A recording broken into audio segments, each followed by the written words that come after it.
Hey, Kyril, Hey, what? did you know that you have rights? No. Really? Constitution says you do. Man, okay, I fucked up today, now that I think about it. Uh, could have easily done our little Morbius background here with Saul hmm Goodman instead of Elon, but c'est la vie, things happen. I'm Mr. Ryan and I'm a schmo. I'm Kyle. I'm also a schmo. And this is the venture of missed opportunities and this little thing we call life. How you doing today, Kyril? I'm doing all right. That's good. I'm upset. That Saul Goodman thing's gonna rough me up for a little while. Have Anyway, you started Kenobi yet?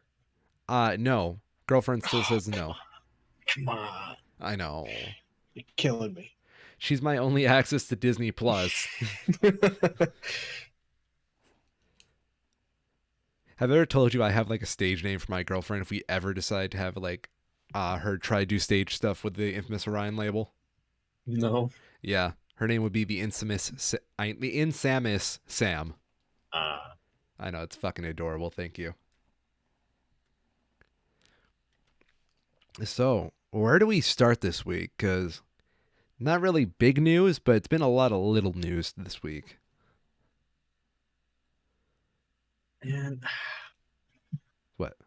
where do we start? Okay, Yo, let's go real quick with the uh, Johnny Depp Amber Heard thing. Now that that's done, oh, it's done finally. it is done. Yes, God. Okay, well, who's the good guy? Who's the bad guy? Who's going to get into Pirates 5? they're both millionaires. They're both shit. Oh, cool. Thank you. I needed that confirmation. There, there are no winners. Can I watch Pirates of the Caribbean with a clear conscience, good sir?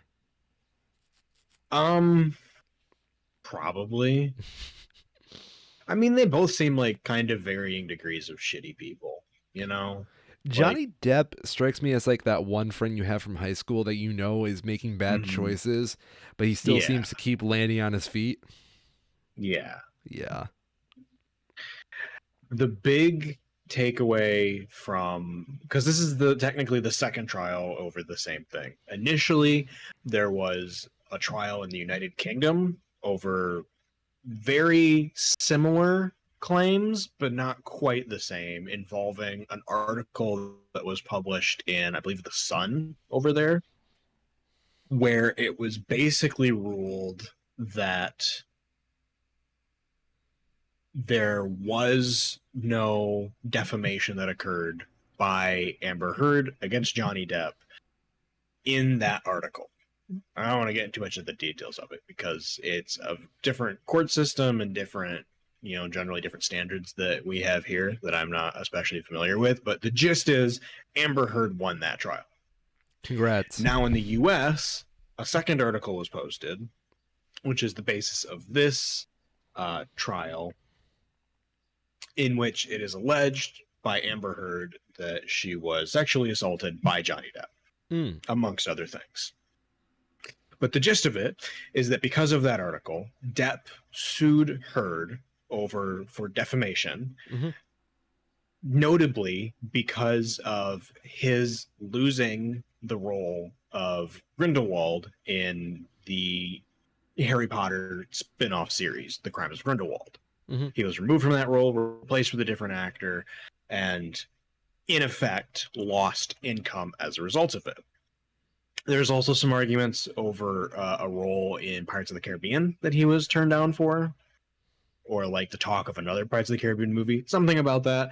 That was less concrete, though, and not so much the point of this. They did try to bring it up, but it felt a lot more like a thing that if they could get it to stick, they would, but it wasn't their primary argument. The lost income from being removed from the Harry Potter project as a direct result of this article being published was. Yes. So through this case, the gist of it is that it was found to be true that Depp did lose that role. Or it was, so because this is a civil case, not a criminal one, it is like 50-50. You have to get over 50% certainty to make a ruling one way or the other. So it is, basically like more likely than not that Depp lost that role in Grindelwald because of that article. That's not really into question. And then on top of that, they were able to prove, Depp's lawyers, that there was a number of incidences of statements made by Heard over an extensive period of time that were either contradictory or knowingly false. Mm. And even though there was no specific decision one way or the other, because this is only a civil case, not a criminal case, so there wasn't a decision one way or the other regarding whether Depp actually sexually assaulted Heard or not, it was determined that some amount of false statements were made by Heard that caused Depp to lose that role. And damages, like something like $10 million, was awarded to Depp from Heard. Other side of that is that there was a counter defamation claim by Heard against what was effectively Depp's lawyer. Yeah. For additional comments that were made by that lawyer that were also not true. So it eventually worked out to be like 10 million from Heard to Depp, 2 million from Depp to Heard, so like a wash of like 8, as well as some other fees that were tacked on top of it. The big number that was being thrown around was something like 15 million, and that was the maximum. That was not what the actual end number was. So, really good thread that sums it up pretty quickly that I saw by Natalie Burrell on Twitter, going through the specific pieces of evidence that led to it being one way or the other, as well as the specific bars that have to be met in order to rule in favor of Depp. So I'm going to... I'm pretty sure I've liked this already, so if somebody wants to go and find it, you can go and find it in my like tweets. But yeah, it's a good thread. It's not a super long read, but it is very effective at summarizing it up. And it is hopefully done now, and we will never have to hear about it again. You know who the real winner in all these lawsuits are? TMZ. TMZ. You got it. Mm-hmm. God. I never like it when these celebrity trials are up there because, like, in a way, I feel like it ruins a lot of the perception of how the law should work, and it's always never glamorized like this. Like, yeah, I don't know. I think it gives people a lot of the wrong opinions about the law and how it should work.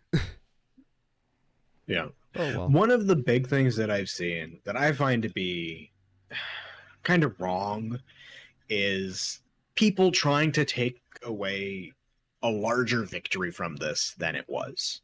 Yeah. To me, this has always given the appearance of some degree of pettiness between two rich people just trying to screw each other over like they have been for the last couple of years. And this is just, this is just the culmination of that. It's literally just another chapter. Oh, yeah. Yeah.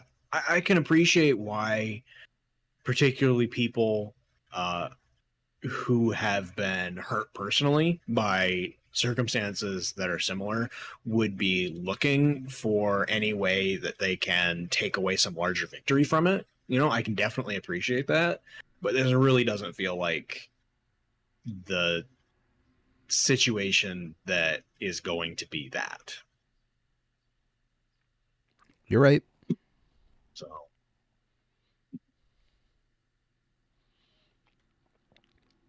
but this means Johnny Depp worship. Oh, sorry.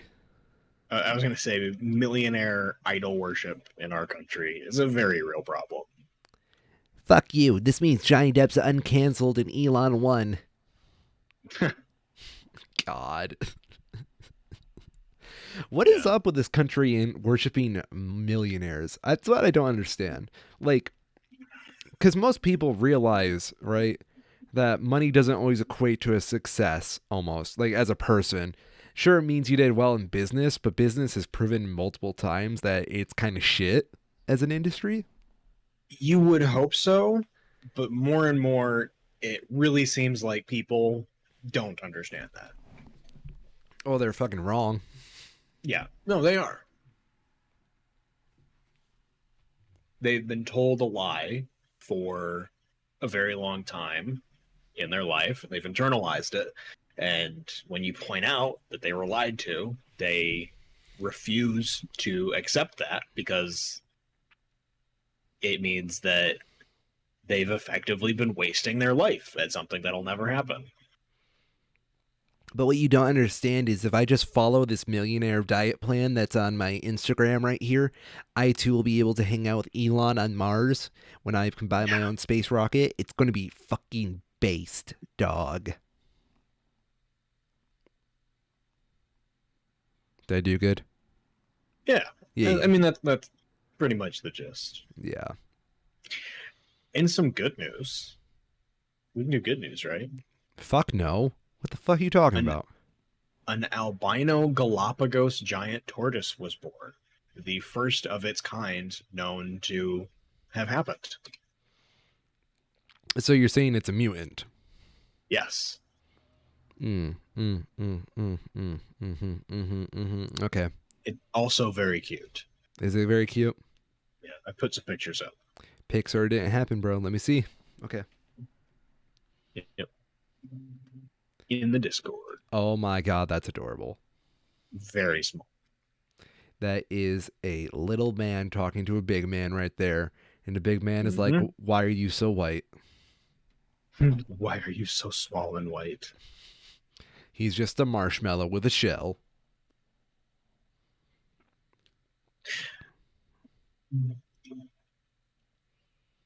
Born on May 1st, first ever recorded albino birth. Yep. Okay. The albino gene's still running strong. It's neat. It is very neat. Can we get back to the sad stuff now? Sure. Fuck. If you insist. No. What's up? Okay. Let's go talk about the Twitter stuff. Because things are going to happen before our next show, and we can pretty accurately outline like what the possibilities are with the Elon Musk Twitter purchase thing. It's Muskin So the time. gist of it is, before the show here, I was reading an interview between Slate's Alex Kirshner and Daniel Ives, a managing director, Wall Street stuff. Details don't matter. Gist is that the Twitter deal that Musk made to purchase basically everything was for an agreed price of $54.20 per share. In addition to that deal, Musk waived the right for I just had it. He basically waived the right to back out effectively, regardless of what is found. The only way that he is going to be able to back out of it and not pay a fee is if his lawyers are able to prove that Twitter was pretty much intentionally and maliciously misreporting some key factor regarding their platform. In this case, they are talking about the number of bot accounts that are actually on Twitter. The official number is less than 5%. Some people believe it's more than 5%. Musk has tweeted that he believes it's more than 20%. Why, he should know. He's the one that programmed them all in there. Yeah. That's one of the ironic things, is that he is almost definitely cooking his own numbers on Twitter. I'm almost certain, because it's funny, because if you go on Twitter and you follow like small accounts, very rarely do you see bots. But as soon as you start following these people that are trying to establish their own cults of personality, that's where you see like bots, and they are all like this algorithm of the same tweet over and over again with different variations. Yep. It's beautiful. And it's usually very low interaction, relatively speaking.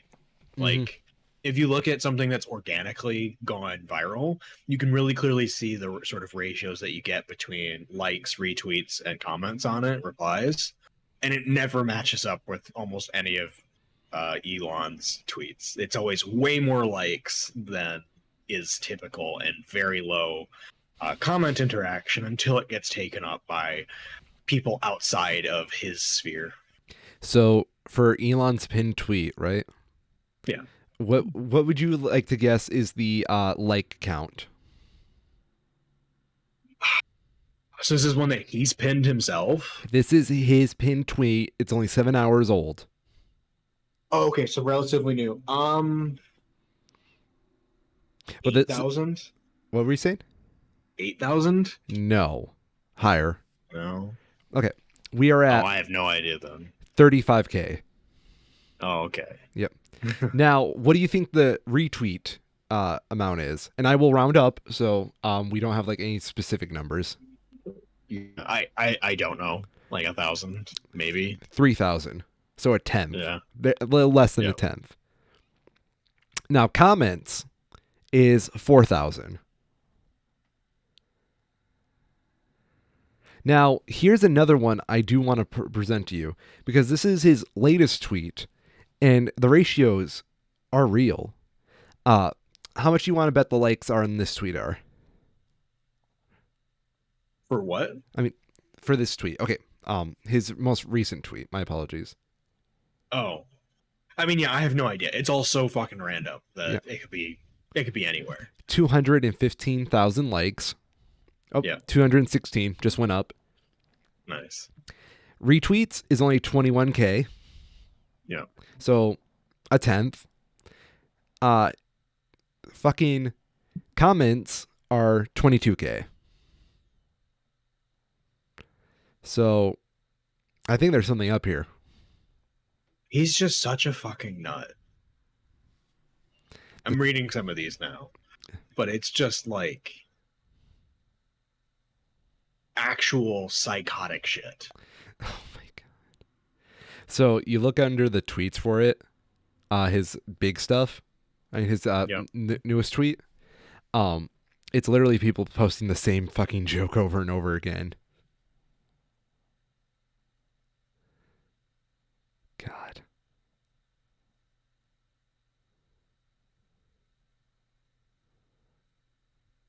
He actually made a tweet about Epstein Maxwell as if he's not on the fucking list. I hope it's just a bunch of people posting the picture. No, it's just people saying this says otherwise, and it's the image of the word otherwise. Because people are funny.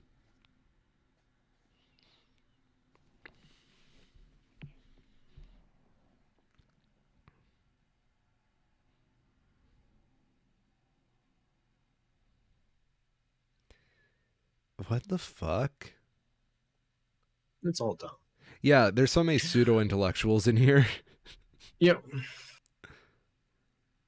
It's the same thing as the crypto stuff. It's people who are smart in one thing and think that makes them smart in everything. And they have this echo chamber that tells them that they are smart in everything. Even though that they're clearly not. Yeah.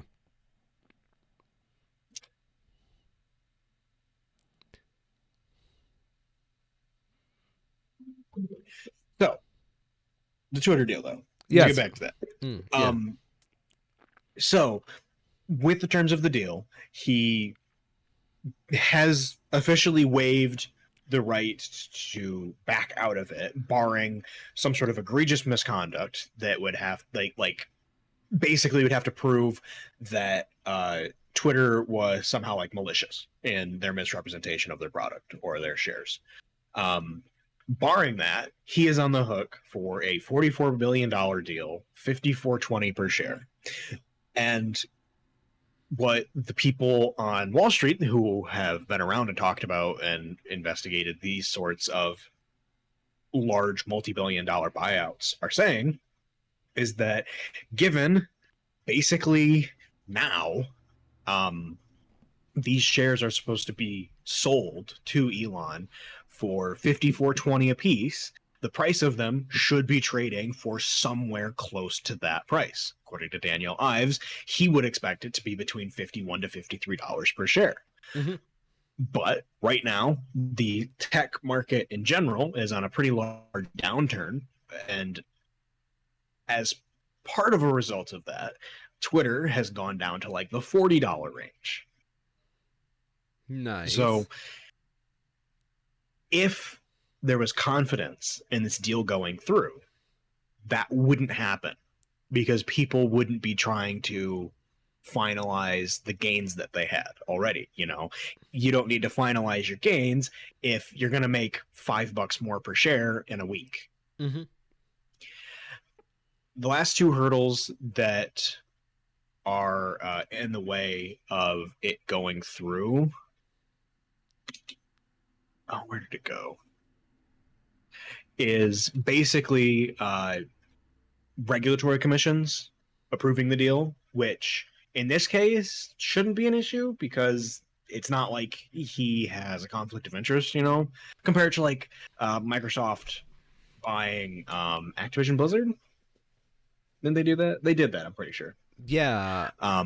Yeah. Where you're having one large video games company purchasing another large video games company has the potential risk of the appearance of a monopoly or at the very least overreach. Something like that would be worth investigating. An individual who is in the broader tech sphere using their money to move into another aspect of the tech sphere isn't nearly as much. So that's not likely to be an issue. The other one is the actual shareholders agreeing to the price. It needs like some sort of a majority support, basically, for it to go through. Mm. Musk only owns something like 9% of Twitter right now, and in order to get it to go through, like assuming a strict majority, he has to convince at least 40% of the rest of the people to go through with it, assuming he doesn't just back out. So if he wants to back out, like I was saying, he has to prove some sort of egregious misconduct or just outright pay a $1 billion fee.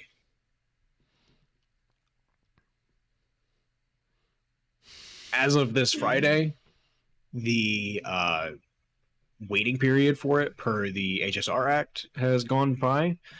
So we are very much at the point now where a decision has to be made imminently. Either Elon has to go through with it with the agreed upon price, or there has to be some sort of legal action to try and prove some sort of malice on Twitter's part, or some renegotiation has to happen for this lower share price, which if you're the shareholder, you're almost never going to go through with it because you've already, you know, who would agree to cut $10 off of their earnings, right? Yeah. Like 20%. That's completely not in their best interest.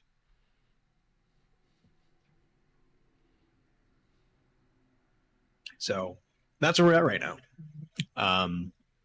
Very much waiting to see what happens. I'd be surprised if there's not some sort of big update this week of either Elon backing out or Elon filing some sort of official legal challenge. You want to place your bets? I would bet. So the one thing that I don't know, let me see if I can find this up right here. I'm curious who this $1 billion fee goes to.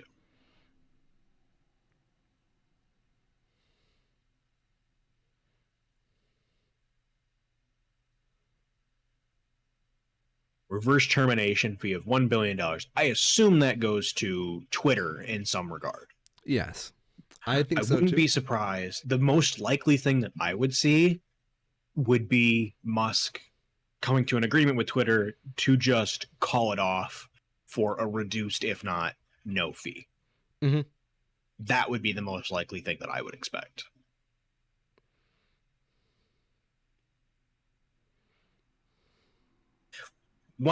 Piece of note.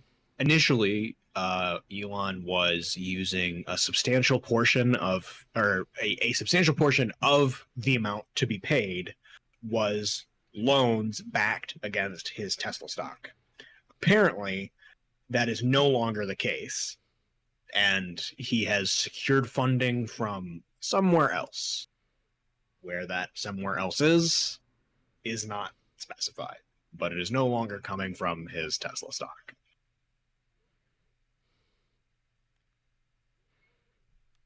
So to that regard, let me see what it actually is.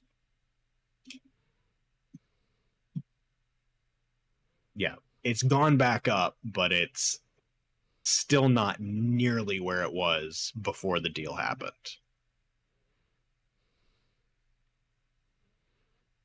Down like what, it went down to a low of 628, went back up to 775 this last week. It's back down around 700 again. If I was a Tesla shareholder, I'd be shitting myself. This is so volatile. Like, can you imagine losing $75 per share in a day? I mean, that's just it's all part of the master plan, Kyril. What you don't understand is that Elon is prepping us to go to the moon. Oh yeah, figuratively, stock-wise. And then we're going to go to the moon after that. Our Teslas are going to be turned into fucking rockets. Okay. You know what? Actually, I'm going to check this out right now. I'm going to see if there's a Reddit for Elon Musk.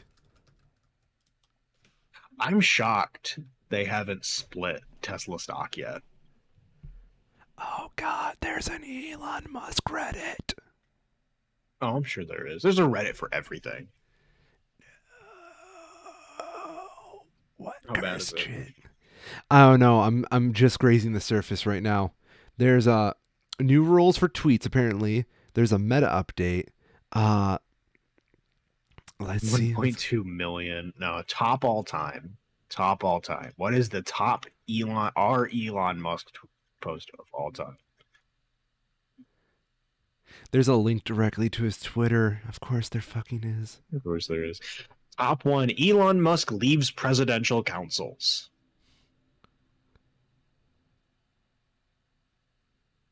Elon Musk's 18-year transformation after founding 5 companies. He got a haircut. And some plastic surgery. 1999, I designed financial websites. No, he fucking didn't. 1999, I buy financial websites. 2017, I buy other stuff. He literally made Twitter, man. Yeah.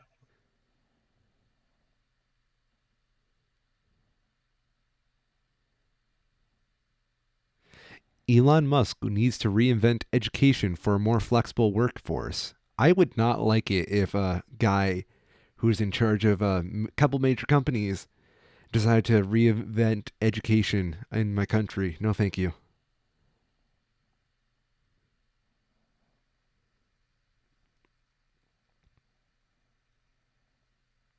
I'll see if I can find it. There's a really great bit on Twitter just talking about all of the, for lack of a better word, the unmet promises that Tesla and Elon Musk as a whole have had over the last couple of years. You know, like, where's the Cybertruck?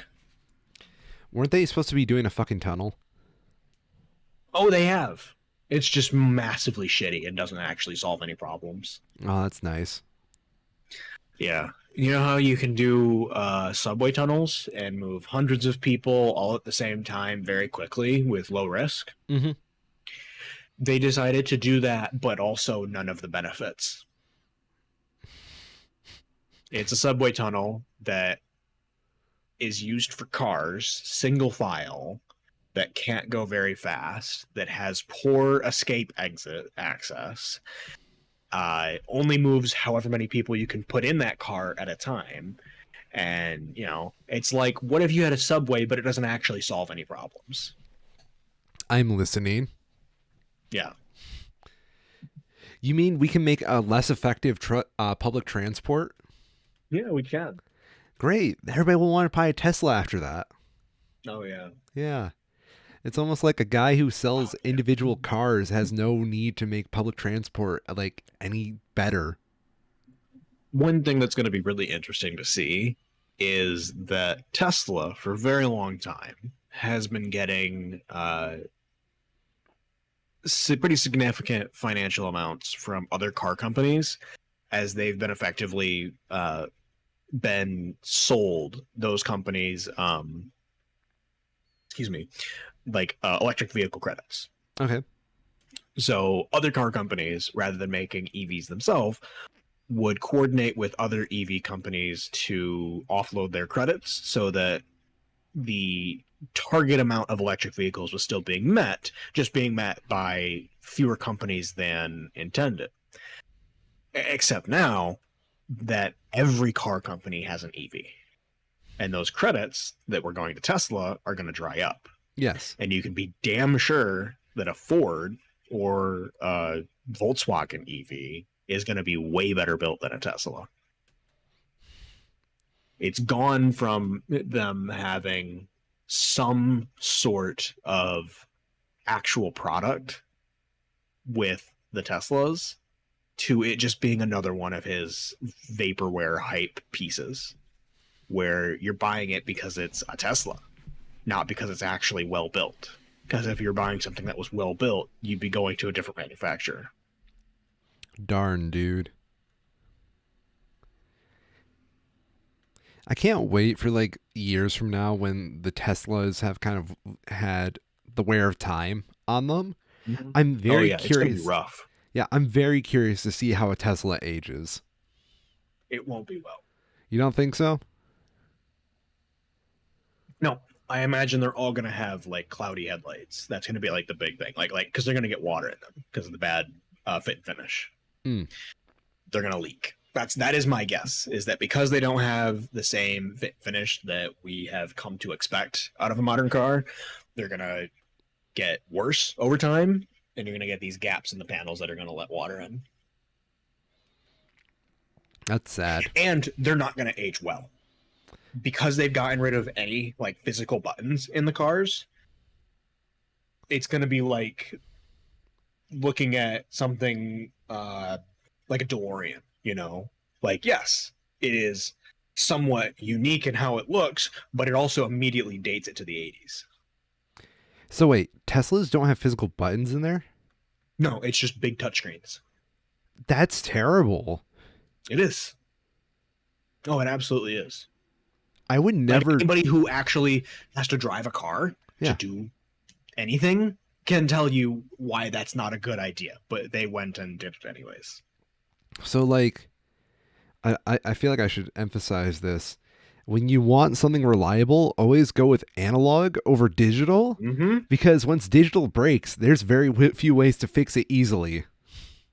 Yep. That's one of the big things that I'm concerned with for like instrument gauges.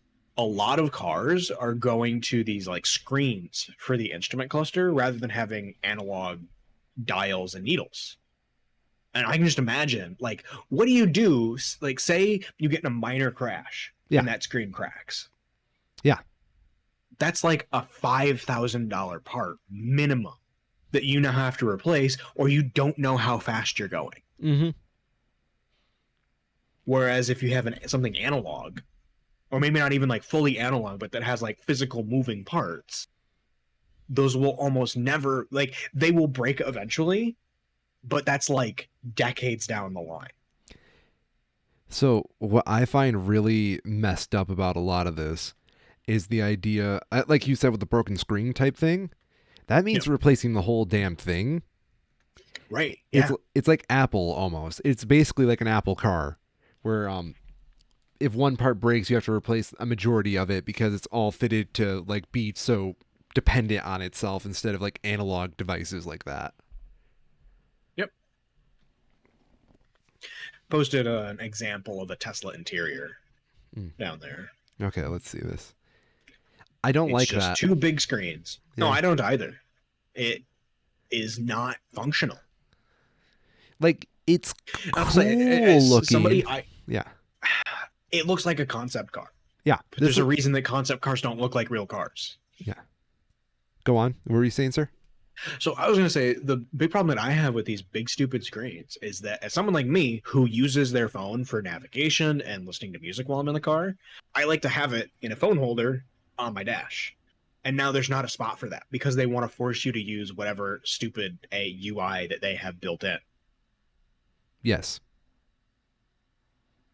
That's your problem, though, Kyril. You're not part of the solution. You're part of the problem. Yes. You're not going to use our device the way we intend you to use it. You want us to listen to you as a consumer? Ha!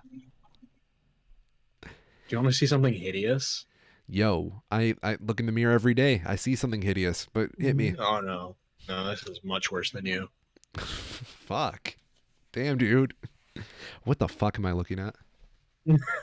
This is somebody who has replaced basically every interior surface of their Tesla with either leather or crocodile skin.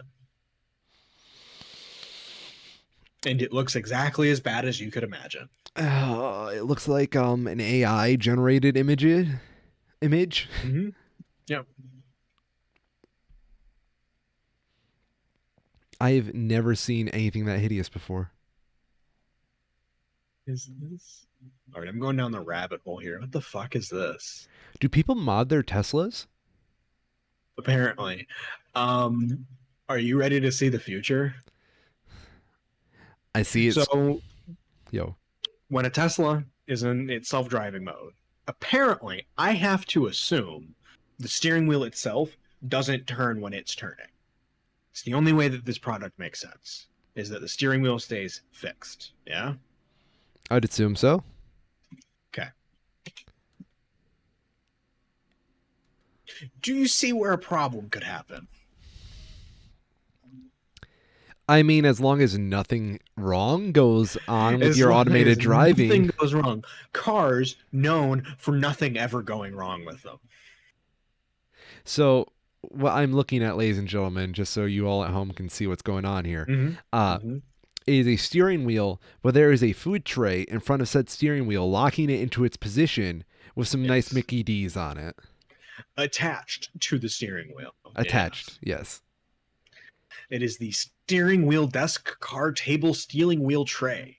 Oh, here's even better for laptop, tablet, iPad, or notebook. Just bust out your laptop on the highway, bro. I'm sorry, officer. I was doing my homework while driving. Oh my god, people have actually bought it. No. All right, how far do I have to go to find someone who has taken a picture of them using it while they're driving? Not That's that far. The question. I don't think you'll have to go that far. No, there's not enough reviews. There's only 3 pictures. Damn and it. They're all super boring. Damn it. Okay. You tried. Good job.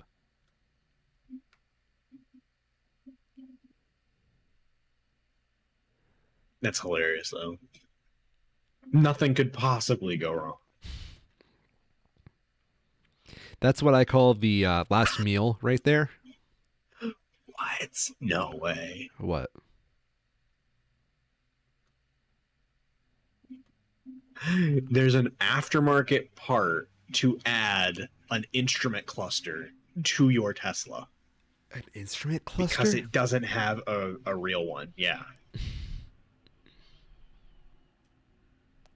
Oh, it's not going to let me take a picture of it. God, your website sucks. Who the hell is this? Pimp My EV. You'd think for a tech company, they'd have basic fucking functionality, but no. Oh. For the low price of $650, you can drive like a normal person. God. So I'm just never going to get into a car with someone who drives a Tesla. I mean, they're cool and they do have safety regulations, but you know, just barely. Oh yeah, they're perfectly road legal. Yeah. But they seem to be the most user averse car ever. They're like a car they weren't designed. Sorry. So they weren't designed to have people in them. Yeah. They're a car that doesn't want to be driven. Yeah.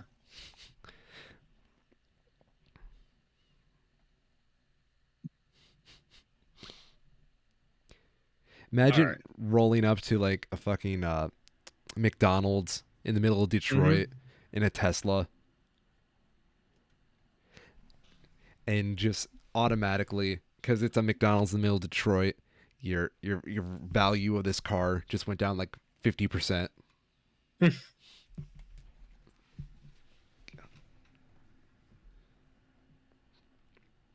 So while we're on Tesla here, real quick, Yo, let's get through the Elon Musk reportedly wants to lay off 10% of Tesla's workforce. go on. Let's talk about this real quick. Yes, that is the title. Okay. What's he going to do with them? You know, he's not going to get rid of hardworking American jobs.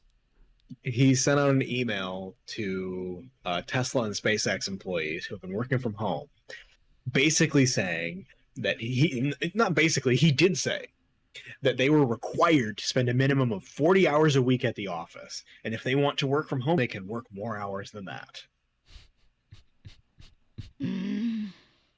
I love it. That's It's so great. evil villain esque. You know, It like that is is. some Mr. Burns level shit. And more than that, it's just dumb. You know, we're at a time right now where if you're in the tech space, you have your pick of where you want to work. You don't have to work for Tesla or anybody if they're going to be shitty about it like this. Yes.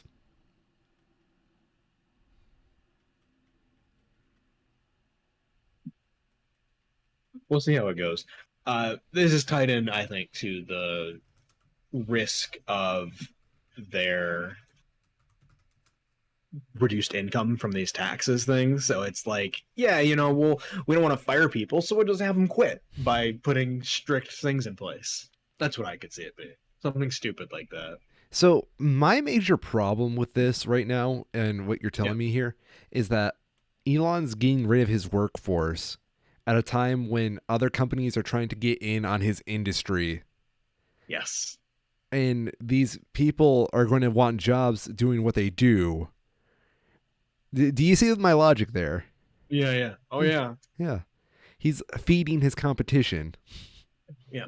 Just on time, Ford announced this last Thursday that they're going to be investing 3.7 billion in factories between Michigan, Ohio, and Missouri, adding 6,200 new jobs towards the production of the F-150 Lightning truck, the E-Transit van, and a new electric commercial vehicle,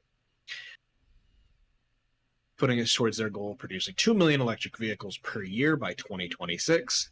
And in addition, this is the huge thing for me. Like, more jobs is good, Yeah. but bigger than that is that they are converting 3,000 of their temporary, like, contract positions to full-time roles with benefits, and pledging $1 billion over the next 5 years on improving the workplace experience for their manufacturing employees, including like improving their cafeteria spaces, EV chargers on site, and parking lots and lighting in parking lots. Because if you, I mean, I assume you have, but because we're in Michigan, but like the parking lots at some of these plants are fucking massive, Oh yeah.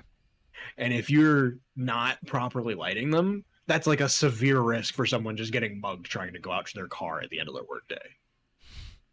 You mean you don't hang out at plant parking lots and just wait for people Yeah. to make the wrong turn? No, I never. I mean, dude, it's free money. And they're already tired from working at the plant all day, so they're not going to fight back.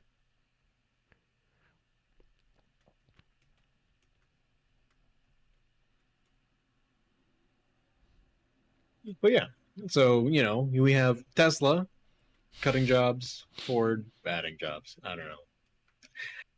It's not a good look. If you are a former Tesla employee and would like a new job, please submit your application to the Schmoes at gmail.com. We will gladly also not pay you. We're hiring interns, dude. We're internship. Mm-hmm. Yep. Mm-hmm. Right. Got to spin it. Yep. Yep. It's going to be a basic internship, indefinite internship, kind of come and go as you please. And you're going to be part of our research and development because we're going to, have a whole bunch of interns be our research and development for this podcast, and we're going to explore new technologies never before seen in the podcast sphere. Yes. Yes. Exactly. Mm-hmm. You get to work around charming professional people, and then me, and then, it looks really great on a resume. We're also a nonprofit, so you can use this to get out of your student loans.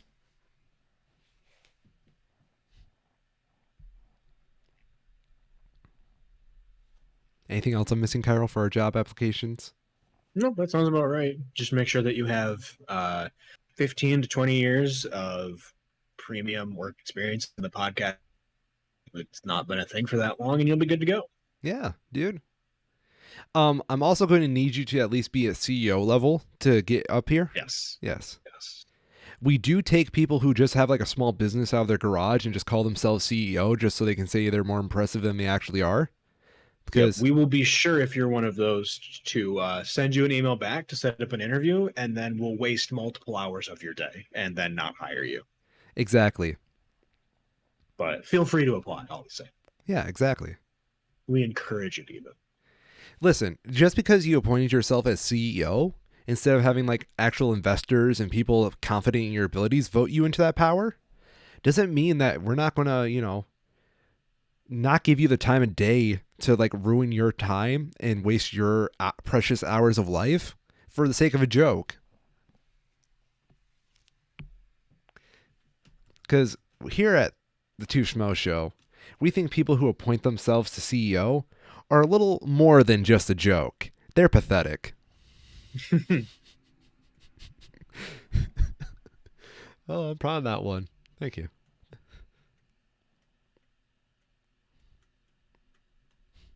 Speaking of a joke, cryptocurrency.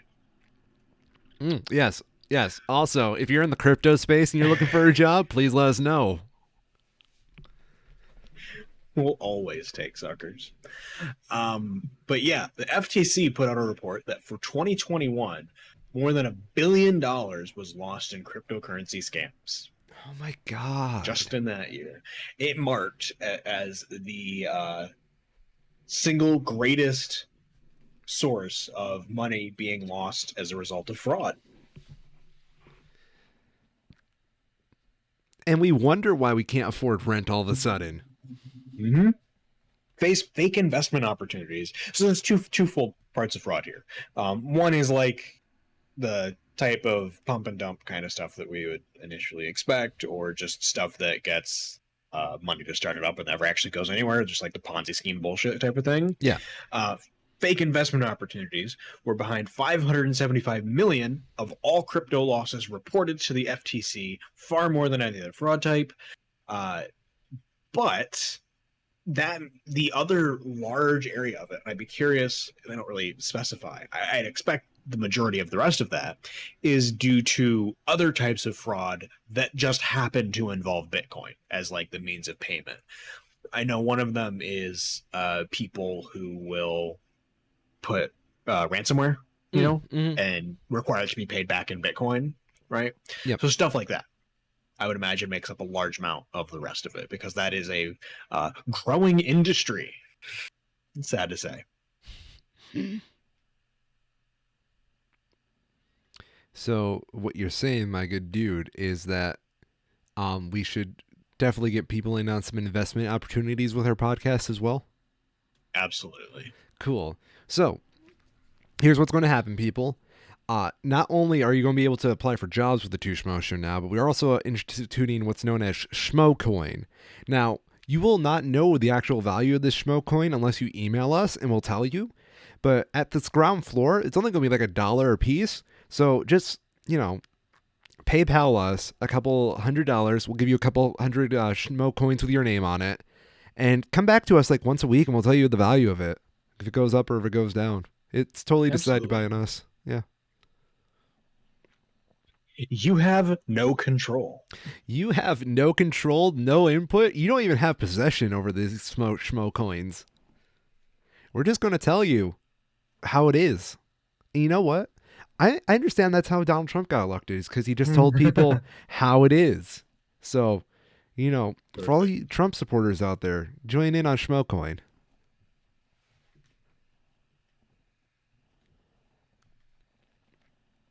What happened to that one dude? The back of the credit card dude. What was his name? What? The one guy who would do like gigs on Fiverr where he would make fake scams. You remember Oh him? no. You don't remember? No. Not particularly. Where he'd be like, "Attention, all Fortnite gamers." Or Oh yeah, I gotcha. what happened to him? What was his name? He's probably still doing it. I have no idea. He's probably still doing it though. I remember his like Attention Pete or something like that. Okay, I'm gonna try to find him. That sounds right. Yeah. We also need to check on our Fiverr all these years later. God. Yeah, make sure we haven't actually gotten anything. What if our poor Fiverr's just been neglected this whole time?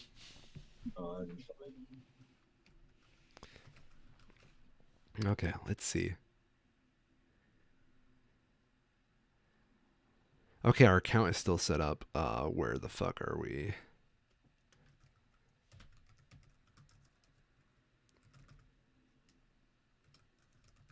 You can continue the show while I go into our old Fiverr gig.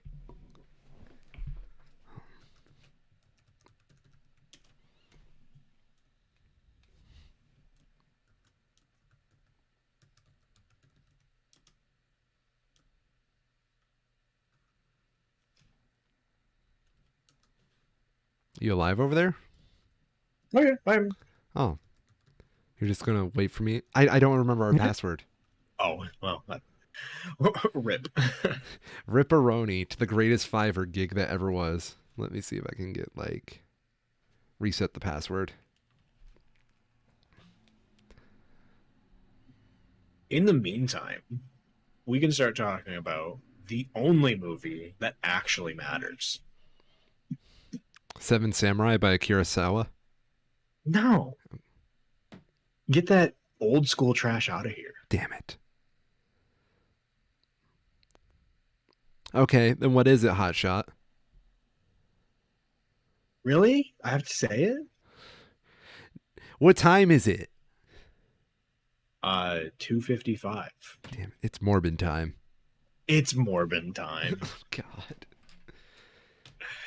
It's amazing. So, for all of you at home who don't know about the cinematic masterpiece that is Morbius, our Lord and God King Sony decided to bring the best film of all time back to theaters for a second run. Well, let's talk about the build-up here, because there was a couple of things that led to that happening. Okay. Because by all accounts, Morbius flopped at the box office. You know, it technically turned a profit, whatever. But it was poorly received. Basically, after the first weekend, was dead on arrival. But about a month ago on Twitter, there started this meme cropped up of someone saying that their favorite part of Morbius was when he said it's Morbin time and he morbed all those guys. And it spiraled into this just dumb meme of a quote from the movie that's not in the movie, to be clear. That doesn't happen. I've actually had to see people, now that Sony did this like second run thing, go up on Twitter and be like, hey, remember, it's not actually in the movie. Don't go and see it. It's actually bad. Darn. But it got to the point where for about 24 hours on Twitch, somebody was live streaming the entirety of the movie. And people were tuning into it in droves to see it. I'd actually be curious. Let me see if I can find this. How many people saw Morbius on Twitch? And it was this kind of like whack-a-mole thing where it kept popping up and people kept trying to rebroadcast it. And hilariously, at one point, Morbius 24/7 was the channel. Oh no. And it was just that. It got taken down eventually, of course. But at one point, before the channel got taken down, there were Twitch mods in Twitch chat interacting with it. Like right before the end of it, they were clearly waiting for the movie to end before they took the stream down. Which is great. So I have bad news. What's that?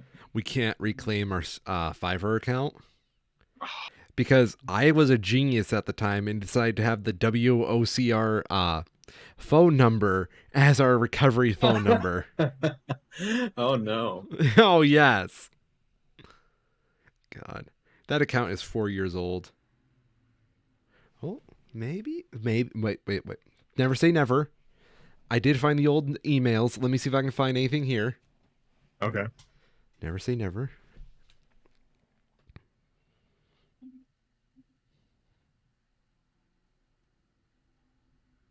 But yeah, on Twitch, reportedly about 9,000 people were watching the movie. So at least 9,000 people saw it for basically free on Twitch. Oh, our account got deactivated by Fiverr. Yeah, I'm not surprised. Okay, never mind. It was a good game. 4 years later. So yes, Switch pirating Morbius, got it. Yeah. So at the average movie ticket price currently of $9.17, 9,000 people works out to about $82,000 in lost ticket sales. Yeah. Ooh. Okay. So Sony sees this, they see all the memes coming out, and they get the bright idea that they're going to do another re-release of the movie. 1,000 theaters. Yeah. Yeah. Opening weekend, new release, $85,000. They barely beat Twitch chat for number of people that went to go see Morbius. Worked out to something like $82 per theater. Beautiful. Over a whole weekend. A full weekend. I wonder if one of my theaters has it. You probably do. I can double check real quick here too. Oh yeah. Your theater has it? So the closest one, sorry, this is a different one. The closest one to me is Elkhart, Indiana. Which isn't that far, to be fair. 40 minutes. Okay. I've got one in Walker, Michigan. So yeah. Go AMC to the moon. Yes, it's AMC for this one as well. They have a 4:50 showing every day. Oof. That's 4:50? So not even like prime time. No. Matinee, that's funny.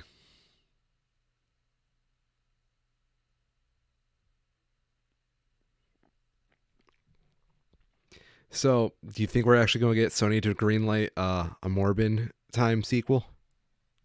I hope not. God. Sony just needs to nut up and sell the Spider-Man license to Disney. Just stop, Sony, please. It's time You're to embarrassing stop. yourself. Especially with the pathetic attempt to try and tie the Morbius universe into the larger MCU. It's just really sad.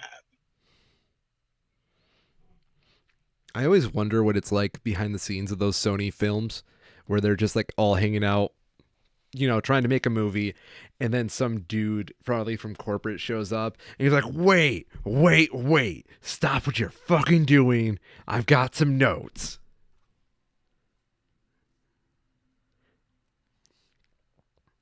And then next thing you know, Michael Keaton shows up and everybody realizes what the fuck's about to happen. Mm-hmm.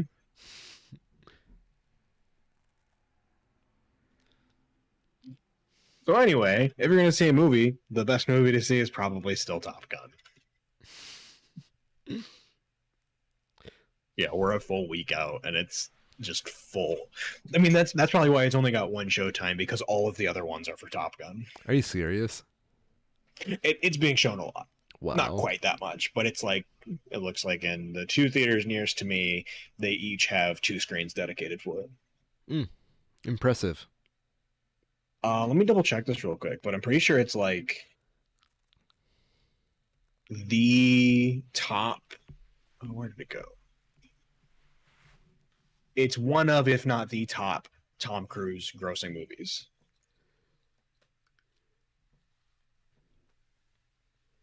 Can I be completely honest here for a second?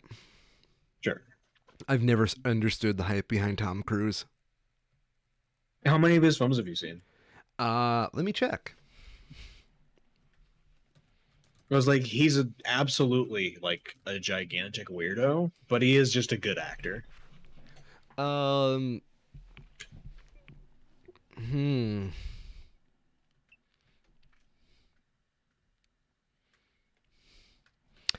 I think I found my problem here. What's that? I don't think I've seen a single Tom Cruise movie. That would do it. Oh, wait. I think I've seen Rock of Ages, if Tom Cruise is in that. Holy shit, I've never seen a Tom Cruise movie. How the fuck have I gone this far without watching a Tom Cruise movie? How did I do So that? it is officially his top domestic earnings film. Impressive. Yeah. Um, if I can make a few recommendations, I've seen quite a few of his films, and like he is consistently just a good actor. Like all of the Mission Impossible stuff that he did, some of it's a bit dated at this point because it's pushing like 20 years old, but it's still solid, just action stuff for what it is. Um, what was the other one?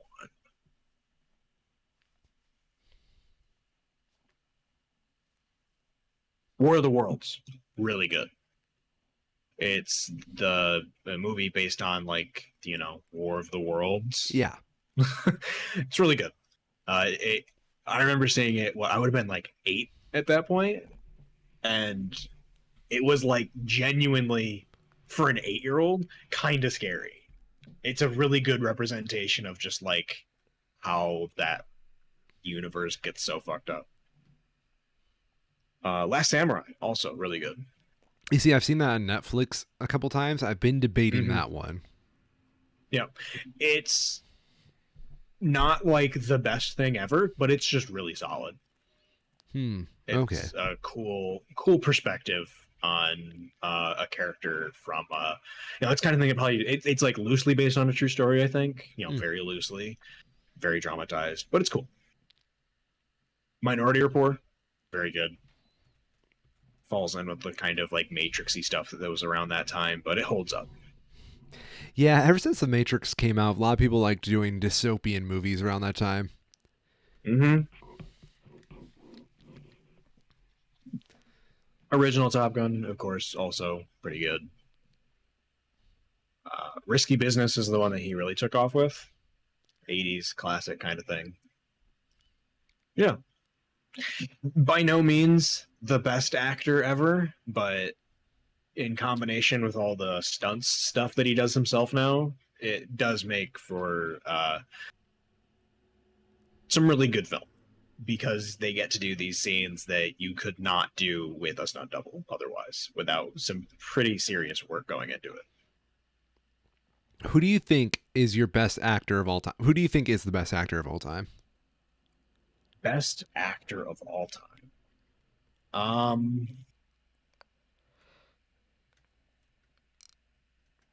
I would have to think about that. I've never really put it into like a list like that. I don't know who mine would be. Yeah. I think it would be Will Ferrell. No, God, no. Please, no. No, dude, hear me out. Will I Ferrell. refuse to. Will Ferrell is an No. underrated Just acting stop. legend. He is so. What was the last Will Ferrell movie that you saw? Will Ferrell. Like, seriously. I see. Do you want a serious one, or do you want me to keep the joke going? Serious. Okay. No, seriously. I recently rewatched Talladega Nights. Okay, I say this because I recently rewatched it. What is the most recent Will Ferrell movie you've seen? Ah, fuck. I don't know. They do not hold up. You see, Will Ferrell is much like another acting legend, Adam Sandler, Whereas he Mhm. puts so much of himself in the role that unless you really understand the depth of his characters, you would think he's just playing the same character over and over again, typecasted almost. But that's where you get it wrong because it's just the Will Ferrell charm leaking into every performance that he's ever been in, man. Mhm. Sure. God. He has had no bad movies. Okay. Sure. I'm serious. Movies such as Semi Pro, you know, Holy shit. Blades of Glory, Land of the Lost. He was doing these movies like once a year. You can literally put a timeline of the 2000s where he was in a movie every year. Yes, and if you go back and watch any of them, they're all so fucking bad. They're all so fucking great. Let's see. Uh, so serious answer though. I kind of Banger. cheated and looked. I had to look up like some lists here, but if I had to pick one, it would probably be like Robin Williams, or Edward Norton, I just which might be a bit out there. Edward Norton, everything he does is like kind of subtly phenomenal. Even though he's not had any huge roles, everything he does really fucking well. so for everybody out there who is a true Will Ferrell head like me, you can look at his career all the way from the beginning of it with Elf. Elf was a big movie for him. It was the best Christmas movie. It is the movie that invented Christmas. Fun fact. And then Christmas did not exist before what 1999. it was 2003, good sir. Get your Will Ferrell lower. Oh. Would you be shocked to know that I don't care? And then came Anchorman, The Legend of Ron Burgundy in 2004. And that's when people knew they had a star. They had to get him, you know, ready for what would be the best years of his life with Bewitched in 2005, followed by, oh, what's next on this great list? Talladega Nights, The Ballad of Ricky Bobby, the pinnacle of Will Ferrell's great You acting can't career. skip over the only good movie he was in. That's the joke. What's the only good movie that he was in? Tell me.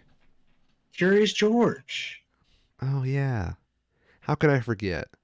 Then we had Blades of Glory, 2007, followed by Semi Pro, as mentioned before. Land of the Lost. Then, Well, so I was actually gonna say, like, man, he did Semi Pro and Step Brothers in the same year. That must have been really busy. But like, actually watching them, no, I totally believe that. yes, I forgot. Step Brothers as well. How could I forget such a comedic classic? Followed by The Land of the Lost, The Other Guys. Then, where's 2011 on this great list of Will Ferrell classics? Think of mine. Oh, he did no movies in 2011. Oh my god. Oh, nope. He was in Megamind, The Button of Doom. Yeah.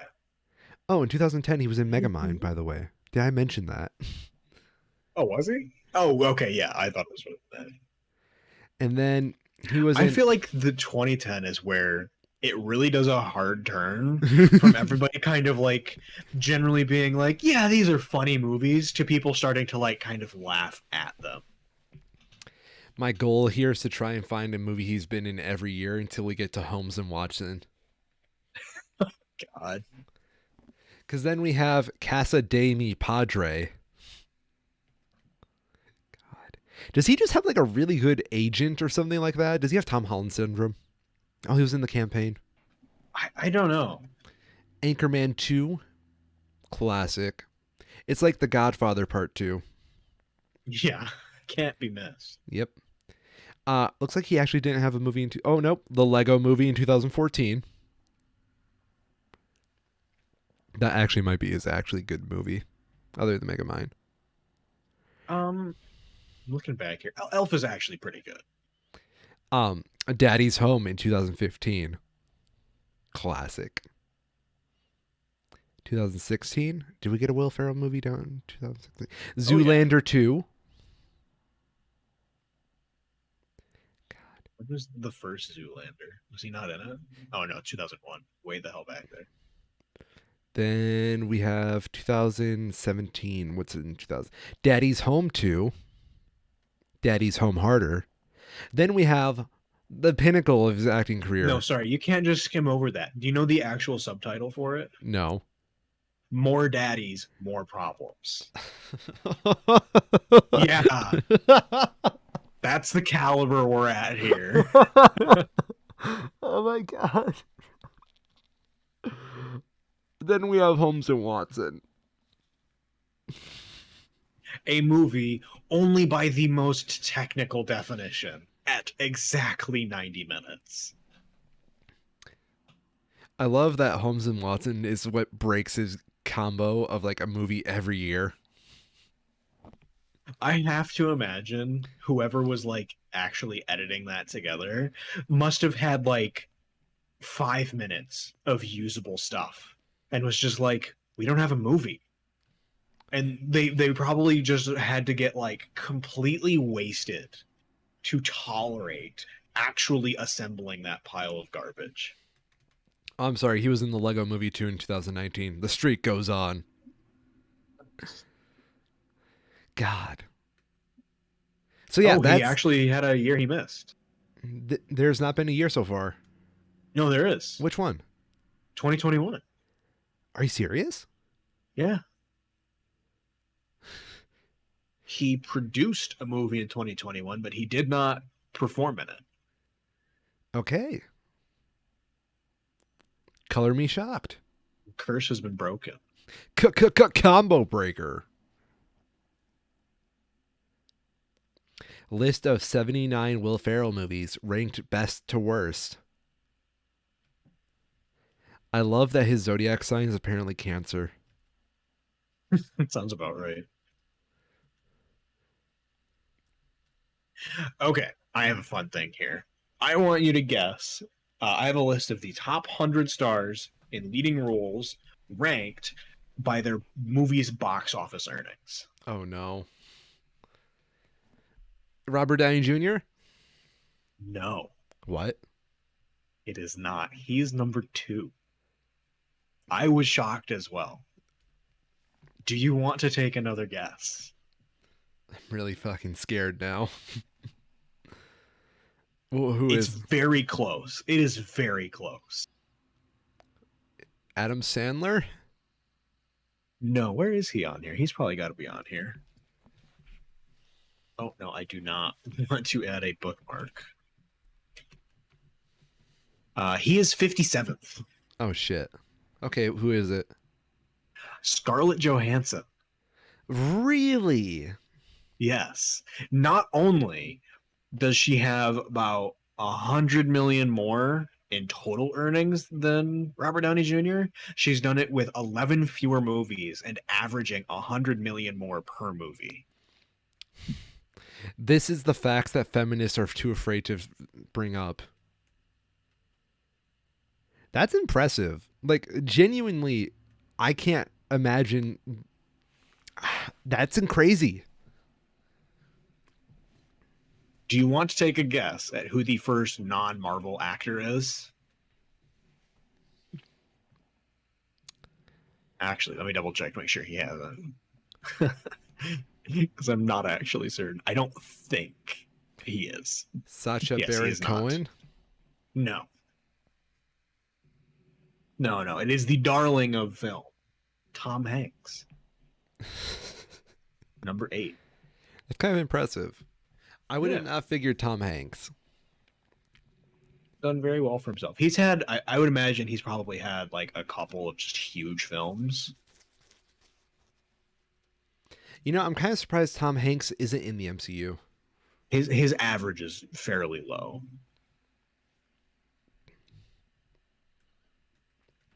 I rewatched Forrest Gump the other day. Oh, it's the Toy Story stuff. Yeah, that makes sense. Yeah. Okay. Can I tell you something? Sure. I hate Toy Story 4 now, months after watching it, way more than I did when I originally watched it. Mainly because it made me realize Woody is a hypocritical bitch. Oh yeah. Yeah, because he's like, I'm a toy. I gotta stay by my kid. And he grows up and leaves. Fuck you, Bonnie. I'm leaving to go join the circus. Like, come on. Come on, Woody. Wow. What? Uh, I'm just double checking the numbers on this real quick.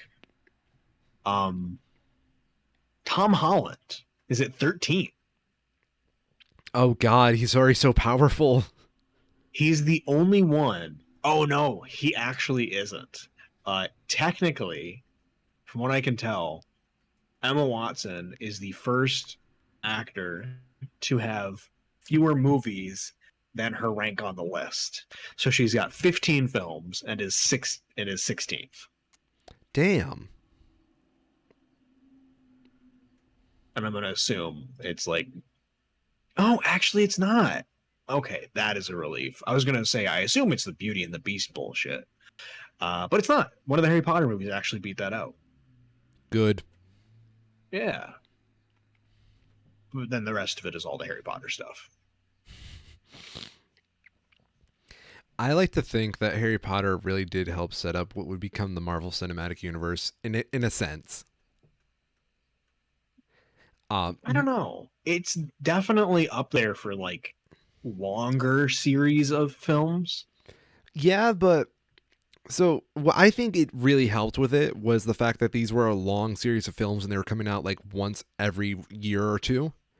And they were Yeah. very consistent, and it proved that audiences can consistently follow movie releases like this.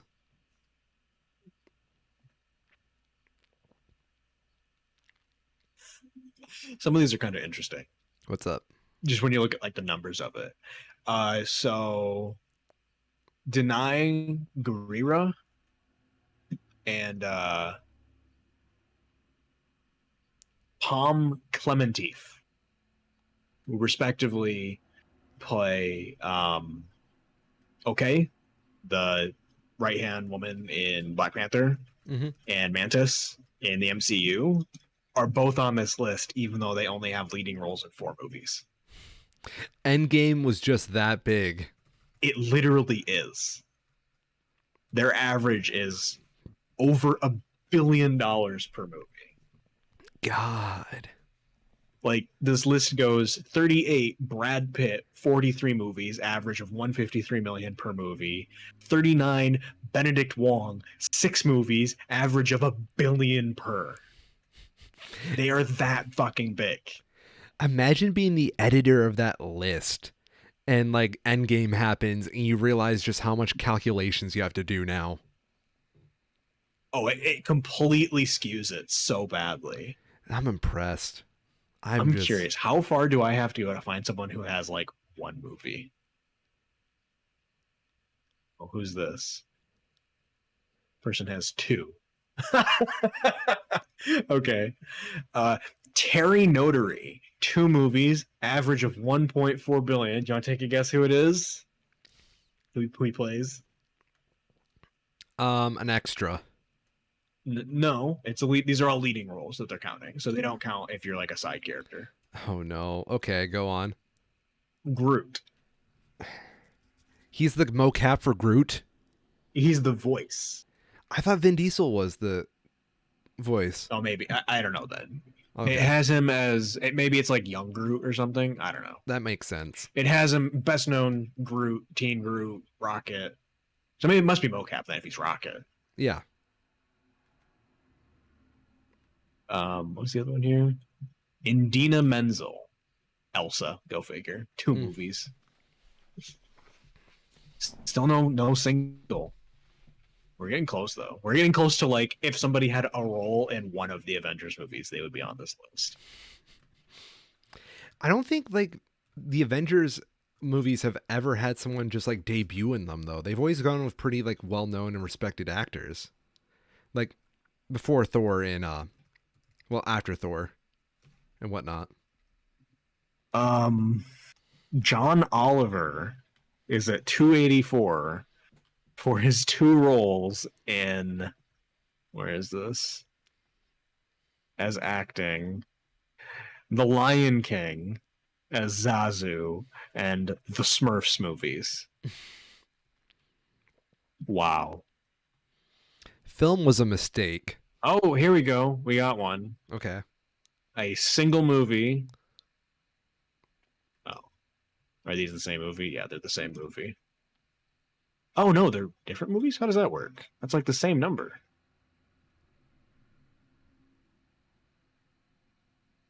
Oh, okay. So these are both people who played characters in The Lion King. Oh, okay. That is their only movie with it being a leading role, which makes sense given it would have been a voice acting role. Compared to like Marvel, where they're all in multiple movies. Marvel owns your soul. Mm-hmm. Who's this one? Number 395, Huck Milner. One movie, voice of Dash in The Incredibles 2. Nice. That's fascinating. It is remarkable how skewed this list is to new movies. Well, yeah, it's almost like, inflation takes up part of it. And Yeah. Yeah, because it's not adjusted. yeah. I'm curious. One thing that I've seen is that there's some like Bruce Willis, I think, had like 80 movies or something stupid like that. Let me see if I can find that number. 81 movies. I want to see if I can find someone in triple digits. How far down do I have to go? I can think of an Someone actor. has to have done it. Yeah, there's got to be an actor. I think it's like, what's his name? He just got that Star of Fame. James Hong. Is he on the list? I can check in a second here. Yeah, James Hong's had over 650 film credits. Sure, but as a leading role though? Okay, not as a leading role. That's probably it. I'm sure like Bruce Willis definitely has more than 100 credits, but only 81 as a leading role. Mm-hmm.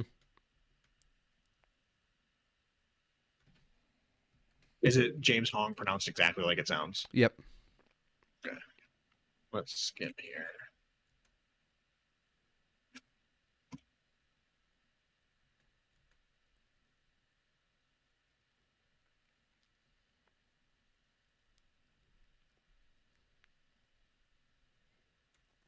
Not in the top 300.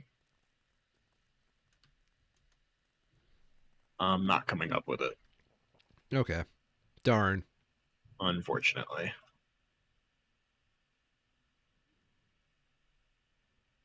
But like for here's a good perspective. Just how many actors there are. Peter Dinklage is number 697. Mm. Chevy Chase 694.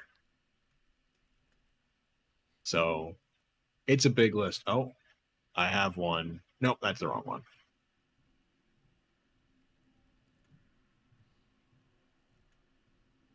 This is an extensive list, though. It goes into like thousands.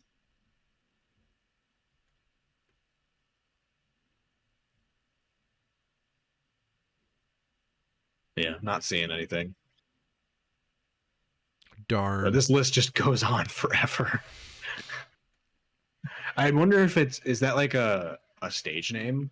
James Hong? Or is that like, yeah. Great question. Let's find out. I'm sure it is, but you never know. Because it could be under like a different name or with a different oh, here we go. I found him.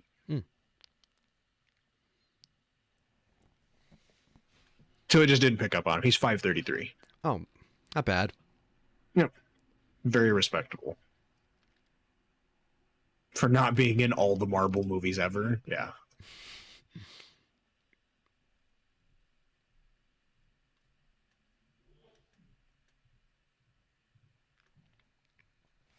Yeah. Scarlett Johansson. I never would have guessed that. Neither Makes would sense, I.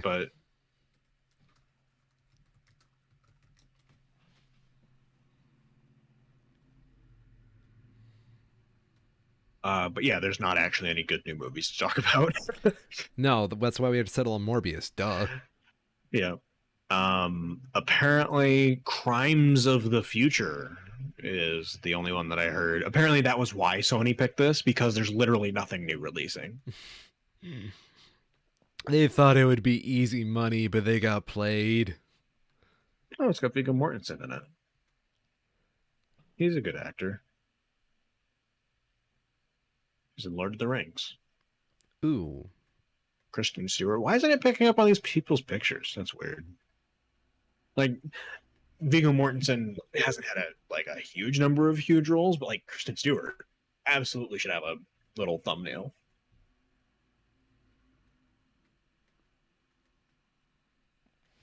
As the human species adapts to a synthetic environment, the body undergoes new transformations and mutations. With his partner Caprice, Saul Tensor, celebrity performance artist, publicly showcases the metamorphosis of his organs in avant-garde performances. Timlin, an investigator from the National Organ Registry, obsessively tracks their movements, which is when a mysterious group is revealed. Their mission to use Saul's notoriety to shed light on the next phase of human evolution. Okay. Yeah. That sounds like a Twilight Zone episode.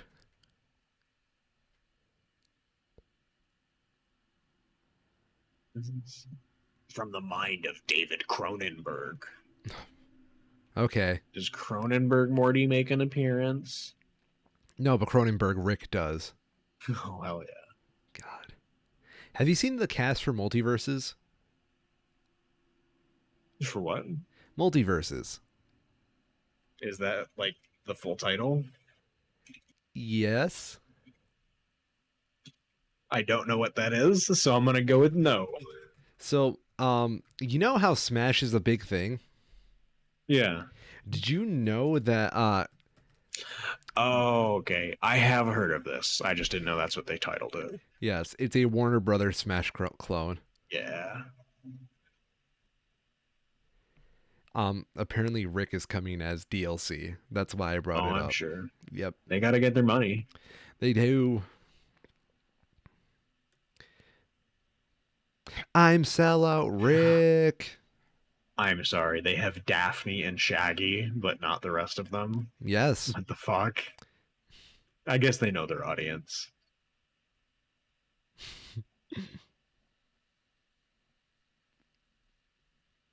Playable characters. Most of this is pretty dull. Yeah. Okay, Arya Stark, I was not expecting. Did you know Game of Thrones is very important? Apparently, Yes. the Iron Giant. Yes. Oh, do you have like the full cast with the DLC like that got leaked?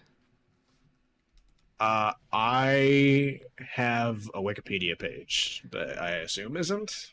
Okay, 1 second. Let me get you the leaked list too, because the other ones are kind of silly as well. The fuck is a rain dog? Oh, that's an original character that they put in just for this. This looks so fucking generic. It's a reindeer dog, dude. I mean, it's cute, I guess, but like, it's also boring. It is. All right, confirmed characters. I love how everywhere they have it, it's Rain Dog, original fighter. They have to specify that it was made for this game. Well, they Oh, don't geez, want so you to they're get getting too their money attached. worth. Mad Max? What? Why?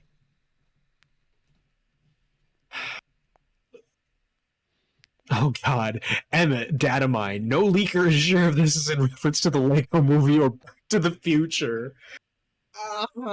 We live in the worst timeline. Uh, My money's on the Lego movie. no, it'll be Back to the Future. You sure about that? Oh man, they got Scorpion and Sub Zero. I've always wanted a fighting game to have those guys.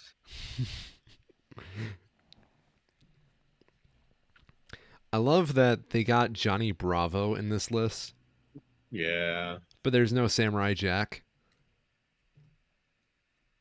Harry Potter. No. Dude, Fuck is a Nubia? there's fucking LeBron James from Space Jam 2. I love LeBron James from Space Jam 2. That's the factually best version of LeBron James. I have never heard of Nubia. I guess this is a Wonder Woman thing.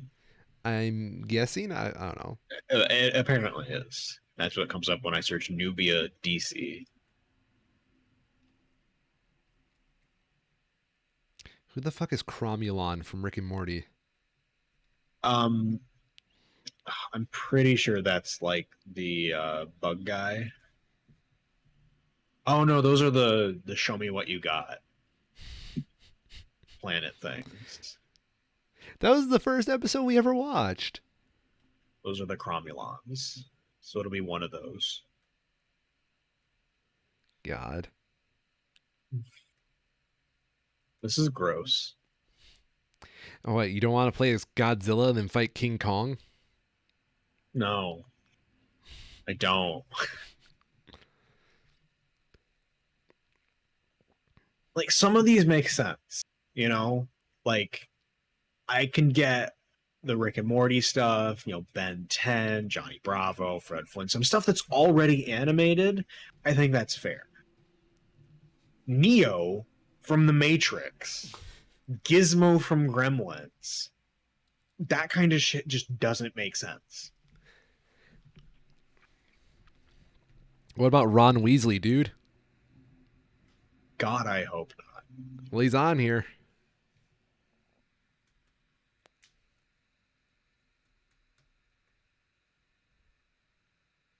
And then they went and made an original character. Do not steal. Why? Do not steal. This is my OC.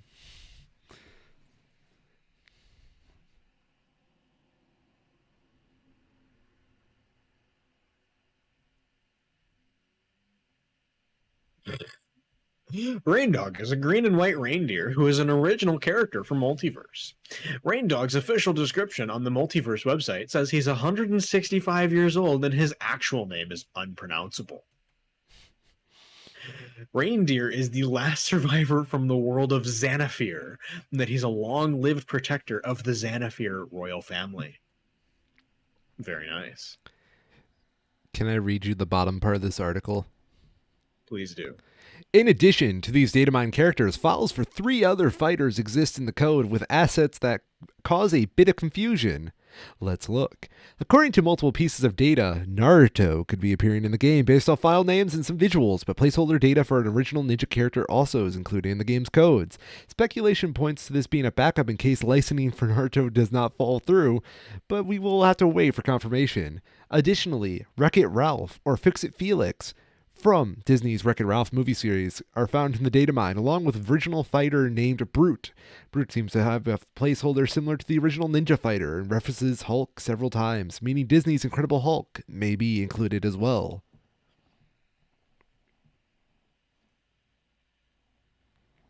You want to play as Naruto? I absolutely do not. Come on, dude. I just feel like this has been made on committee. Like, no idea of what they actually want. They just pick out stuff that looks marketable. Like, some of it makes sense, you know? Like, I get what they're trying to go for with some of this. It's just the really weird addition of, like, not CG characters, not animated characters, is weird. Like, objectively. I agree.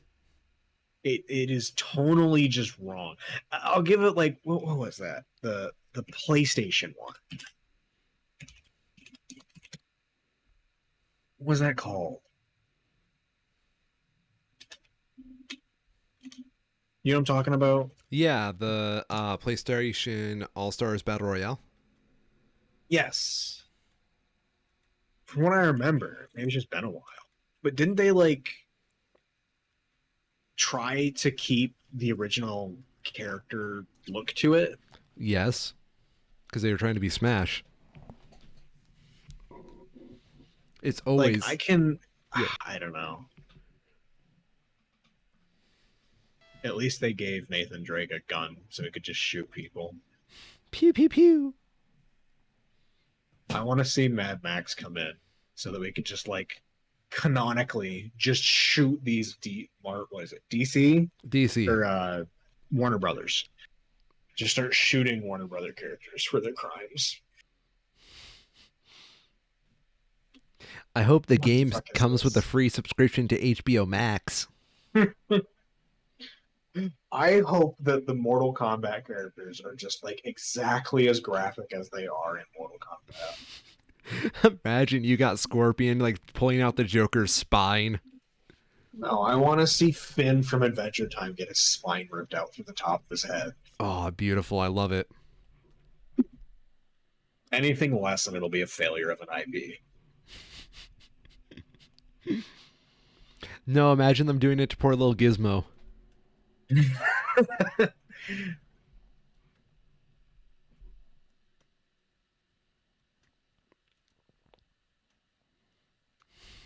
Get over here. Gizmo noises over and over as the panic is in his little voice. Yeah. Do you think the Shaggy meme will be referenced since he's in there? Oh, I have to imagine. Yeah. I as dumb and like obvious as the rest of it is, it wouldn't make sense for it to not just be like complete self-referential garbage. Yes, you're right. Oh, how do you do, fellow kids?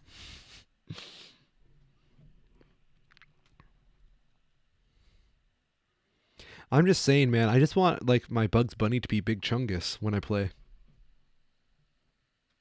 I'm sure that'll be a thing eventually. The Big Chungus skin. Yeah. And it'll be a move. That'll be like his block. He just goes into Big Chungus. That's his shield. Yep. Yep. Makes the face and everything. Oh, hey, good IP. Let's talk Pokemon. We got a trailer. I love how your opinions for Pokemon just like come in and out. Oh, yeah. I mean, I'm being like, it's a good IP. The games are bad. If that makes sense. No, it makes total sense. I was just giving you shit. Yeah, no, it's justified.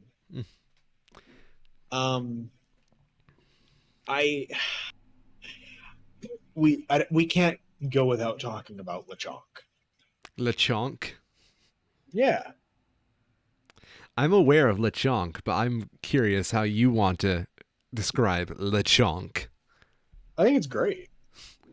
So for those, the best way that I've heard it talked about is that we're finally at the point where the people who would have grown up playing Pokemon with these stupid names are making it now and have fully leaned into it. And I think that's excellent. For those of you who don't know what a Lechonk is, it is a new little piggy. Hey, get out from under your rock. I love Lechonk. It's pretty great. Just a little black little piggy. And all he does is just oinks. I'll say I am more partial to Smoliv, just from like a design standpoint. I think that's excellent. That is a good pun, for one. I know apparently Lechonk is also a pun in like Spanish or something. Is it?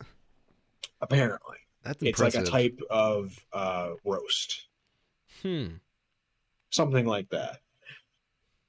But I am partial to Smoliv. Smoliv should have been the grass starter instead of the cat. Wow. That's impressive. I think it's just more interesting. That he's just a little olive bud. He's just a little guy.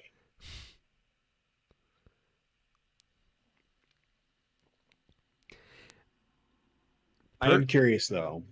What is your what is your opinion on the most deviant art OC looking fucking legendary ever? Which one is that? Because they're the dude with the fucking jet engines for legs. So, I like it a lot, but only because I've rationalized it as a cyborg dragon motorcycle.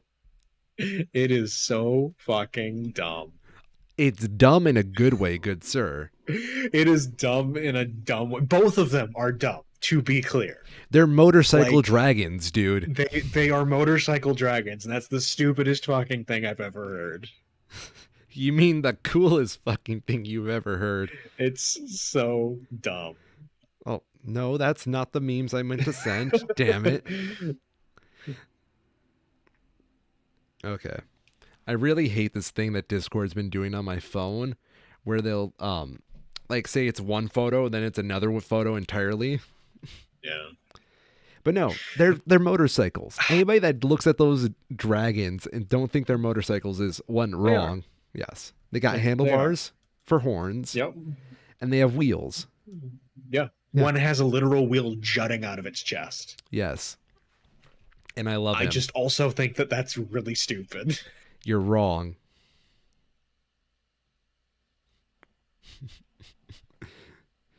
I thought it was like a one of those like gag reflexes like lizards have, where they're like chin like extends super high at first, and then I realized it's a fucking motorcycle. Yeah.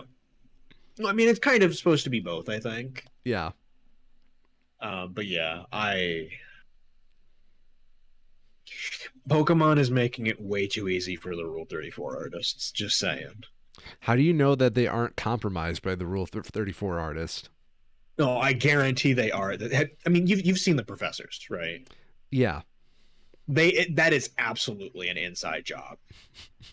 They said, what if we made the professors a wee bit more fuckable? Yeah. Top of the morning, laddies. I don't know. Holy shit. What I don't understand is why people aren't freaking out more about the whole 4-player co-op on this now. I assume it got drowned out by the porn. I honestly, I've only seen the trailer from the Japanese Pokemon channel. Okay. Because I don't follow the English language one, because the Japanese one posts like fun music videos sometimes. Yes. And animations. So I don't actually know what any of the features are of the game. I genuinely don't care. I saw that they still haven't added any sort of anti-aliasing, and they started dropping fucking frames when they had weather effects, and that was all I needed to see. In the trailer? Yeah, there's frame drops in the trailer when they go to the snow place. I didn't see. I think the Japanese trailer might be a little different than the one I saw. Maybe I'll look up the English one later, but in the Japanese trailer, for sure, when they start to do like the trade thing in the snow place, you can see in the falling snow it cuts the frames in like half. Okay, let me see if I can find this. So maybe it's not a frame drop. Maybe it's when it starts the trade animation, it locks the frame rate or something like that to a different frame rate so that it can't be like exploited with bugs or something. I don't know. It didn't look good. And the anti-aliasing is just like definitely still shit. Their textures need like a complete rework. I'll give you that. One thing I really don't like, and I'm looking at the thumbnail of the trailer right now. Yeah. I don't like the lighting engine on how it looks on the Pokemon models, because Yep. it doesn't like really emphasize any texture. Yep, I agree. Yeah. In fairness to them, they apparently have improved on like actually using the 3D models that they have, apparently. Yes. That was one of the things that I did hurt, is that they're like trying. So one thing I will say, and it's something that you can see in the trailer very slightly, Spaghetto, the cat, the green cat. Oh yeah. They have yes. They have a model for their mouth instead of just having a texture for their mouth, which would not have happened in any other generation beforehand. Absolutely. Yeah. So at least there's more depth.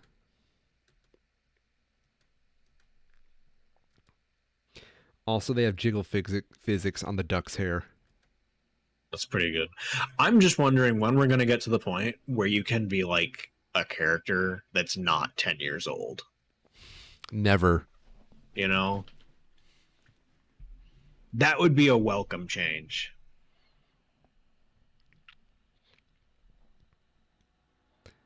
But yeah, fully rendered 3D models is good. No, so I'm watching the English channel. It's definitely still dropping frames. I'm waiting for that segment. I'm going to look for it this time. I actually spotted another one here. Let me see if I can.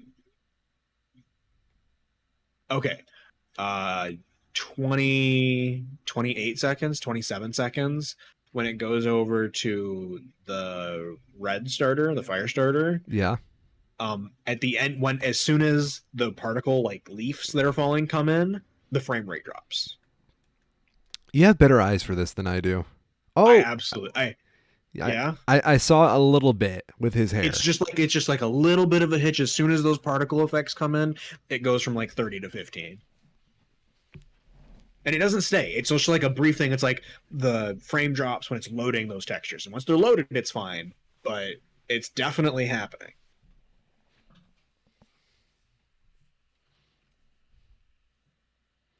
Let's see what else we can find in this trailer. I don't know. I don't have good eyes for this stuff, unfortunately. Let me see if I can skip ahead. Because I definitely saw it in the other bit later. I'm curious if it's the same. There we go.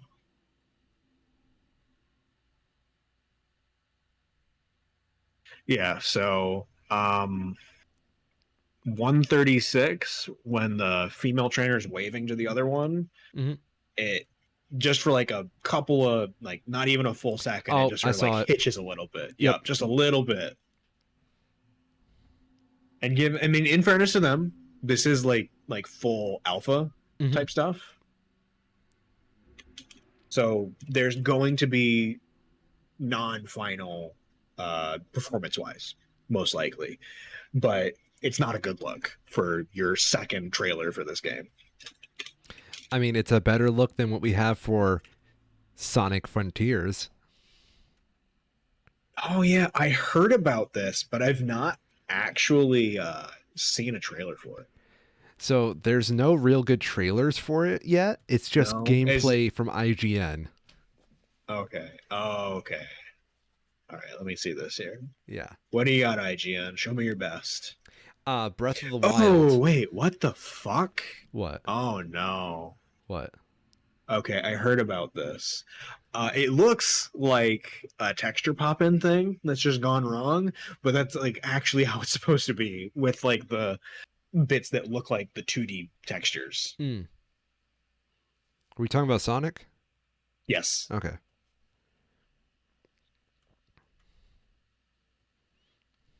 No, this looks like they took the Breath of the Wild map and then they just wrote like put Sonic rails all over it. Yep.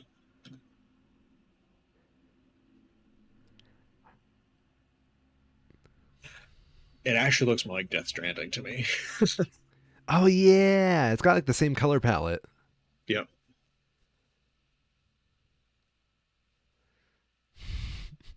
I just don't know why they put the fuck rails everywhere.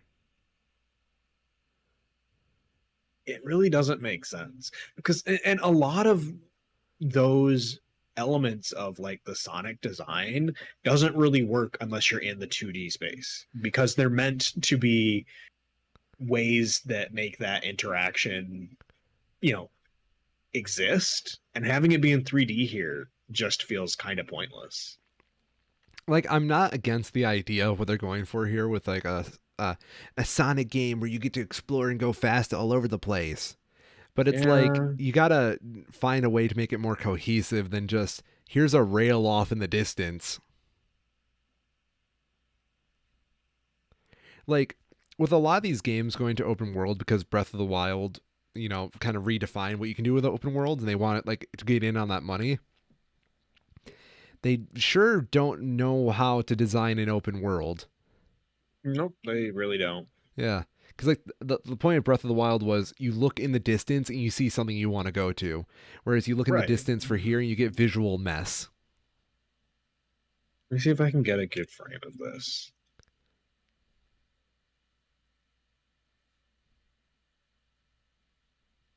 It's really hard to. Also, I'm going to say this right now. I don't think they should have made this a Sonic game. Absolutely not. Yeah, because This I don't mind the looks just idea bad. of a fast open world game where you can go fast and run around and whatnot. But Yeah. to me, the whole point of Sonic is point A to point B. Here's your timer. Go fast.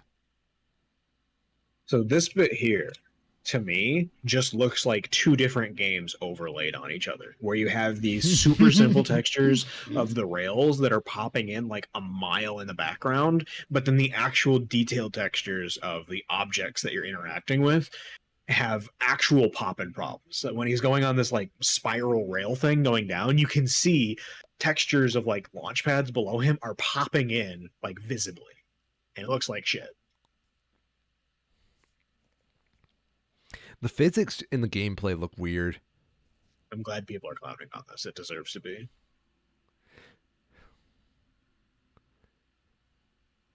Like, I see the potential. I really do. The problem is that one, it should not be Sonic. Two, it should not be Sonic. Three, why is this Sonic?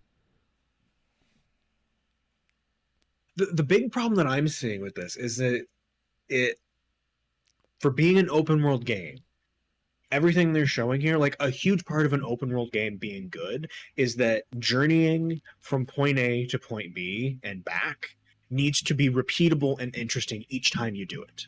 Good point. Good point. Breath of the Wild does that with their movement mechanics. Yeah. Where you have a bunch of different ways to interact with the environment, whether that's climbing or gliding or using a horse. There's a variety of different ways that you're interacting with it. And because it's so rich and dense, each time you're going from one location to another, it's never quite the same. Mm-hmm. Like Elden Ring, where it's kept interesting because unless you're fast traveling, you're always at risk. So you always have to be looking out for everything around you and not getting caught in a trap, or else you can just die and you're fucked. Yeah. With this, it seems like the main thing that's interacting between point A and point B is these like obviously added in, like it's missing enemies, which seems weird for like, yeah, we're going to show our first thing and it's completely empty. You're right. It feels very empty. Just an environment. Yeah. Oh no, so sorry, there were some enemies here. They're just so rare and sparse, or scripted, I guess, for this demo, that you can barely see them. And I guess I say that's another part of it that's kind of weird, is that a lot of this, because it's literally on rail, is sort of like scripted by nature. And when you're in a 2D Sonic and everything is scripted because it's so meticulously laid out, that works. But in a 3D open world environment, you don't want it to be that strict. Why have an open world game if you're going to say, yes, this is the way you interact with this section and you can't do it any other? You see, I also think they could probably do an open world Sonic better if they didn't do it like Breath of the Wild style open world, where it's like all wilderness and mysterious and whatnot. If they did like something more dense, like a city or something like that, where you have to pay more attention to where you're running. This is just like, oh, look at this open field. I guess I'll run. The intricate puzzle of turn thing 90 degrees. Yes. Oh my god.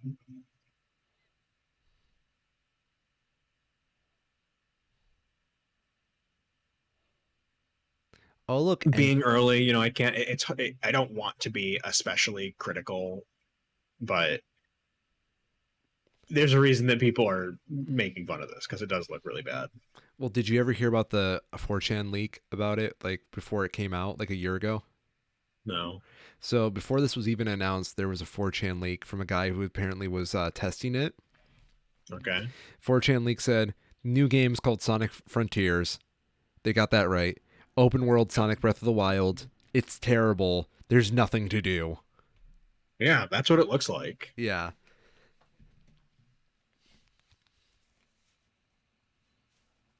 Okay, I'm watching the Compad gameplay now.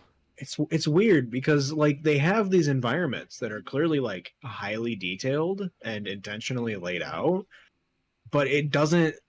This has always been the problem for me with almost all of the 3D Sonic games, is that they don't look like Sonic. No, they don't. It looks like they took Sonic and put him in a different game. And you compare that to the other like mainstay main character like Mario, there's a pretty consistent identity and visual design between all of the games, even as far back as like the 2D ones. They made that 2D to 3D transition work because it used the familiar visuals and design. You know what this reminds me of? Huh. Every once in a while on Twitter or like Instagram or something like that, there's always these viral videos of like this guy who just plops like a whole bunch of Unity assets in a big open field and then just put Mario like 64 like movement mechanics on like a Mario model in there. And then they're just like, yeah, hire me, Nintendo. It feels like that because like all this looks so Mm-hmm. generic. Yep.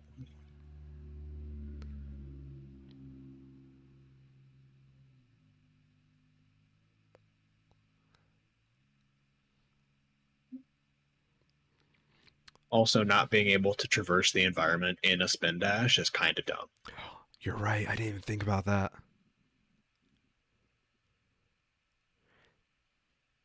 You know, for a game about speed, this doesn't feel like it's going very fast. Right.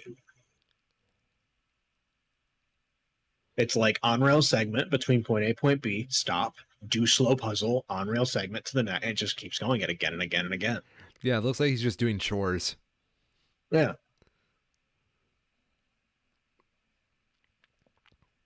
I don't know. It's early footage. I don't want to be too critical, but I'll be critical. ew. Ew. You. Sonic's back, baby. Yay. Yeah, nasty. You nasty. Do we have anything else we would like to talk about today? I don't think so. If there is, I've completely forgot. Me too. Uh, I'm Miss Ryan in Sonic Frontiers Game of the Year. Can't wait. I'm Chiral and multiverse game of the year.